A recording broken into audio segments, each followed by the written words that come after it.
Well, my name is Gabriel Burnes, and I am a model.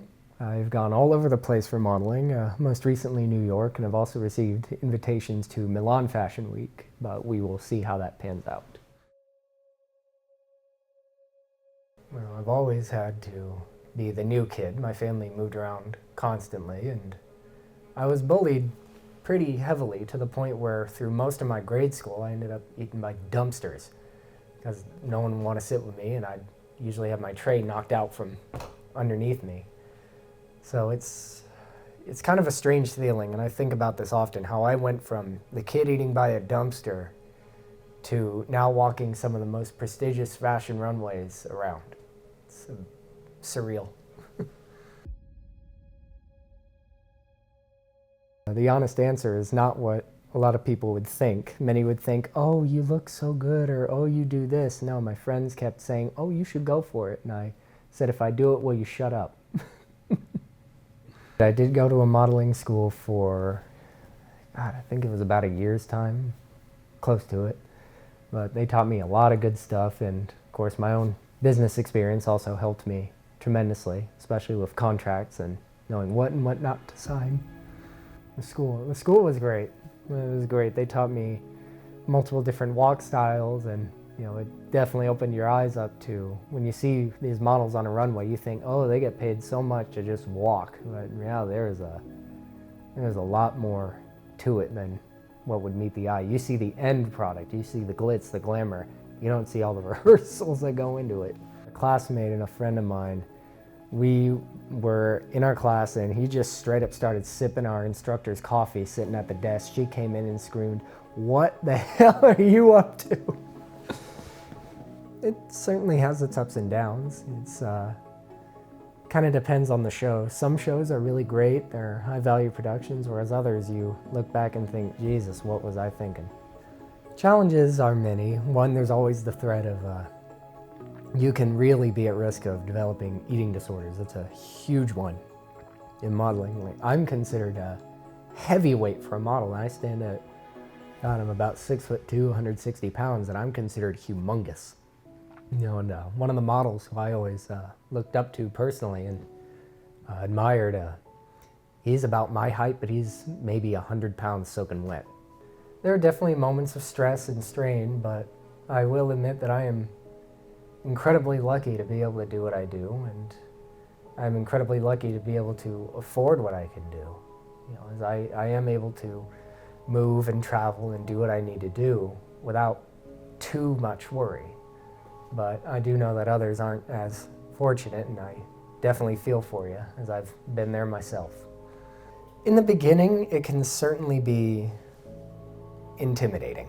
You're not used to it, you may not know how to network. I come from a very corporate background, so both my parents were business people. I already kind of knew how to network, how to shake hands, and what to look for when I'm at the negotiating table.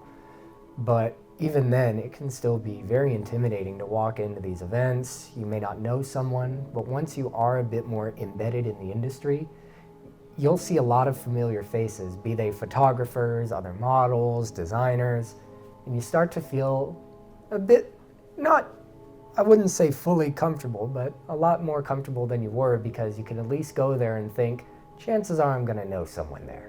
You've got a friend. But all of us are nervous, and it's very normal. All that confidence you see, I guarantee you a lot of them are gonna freak out afterwards, thinking, oh my God, what happened? What am I gonna look like on camera? Not uncommon for all of us models to kind of get together before an event and just kind of do something we think is fun, be it bowling. One time we went out and maybe drank a little too much. But we always just do something fun, give ourselves a break, and then we just go do it. Modeling is one of those jobs where you're going to have an on season and an off season. You're going to have a really good year one year. You may be the it person. You may be that guy or that girl just going all over the place, travel, booking gigs left and right. And the next year you could have nothing at all. So you always should have something to fall back on, or a plan to support yourself even when the season's not going.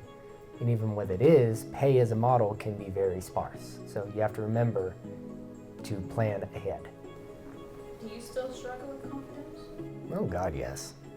We all do, and there's no shame in it, but you do have to really learn to adjust to that feeling of, I don't want to say helplessness, but that feeling of insecurity as you're walking out on that runway. You don't know exactly what you're going to look like in the picture when it turns out. So you kind of just have to accept that what will happen, and that whatever happens on that runway, you just need to adjust to it as best you can and keep going. Self-esteem, I think, is, for a lot of people, something that can often come with age.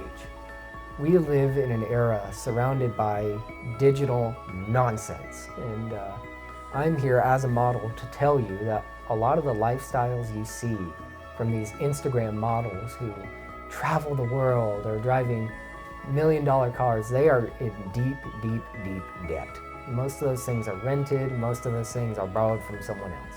Everyone's struggling, everyone's going through a lot. Even people who make a good amount of money like I can are still struggling. They have their own insecurities, their own doubts, their own issues. And you have to realize that these things will come and go with time. As you get older, you'll notice that you stop caring as much. Not to say you shouldn't care about how you look or appear to others, of course, first impressions and whatnot. But you stop to care so much about the opinions of everyone around you and start to care more about what you're doing for yourself. Stop caring so much about those who do not care for you.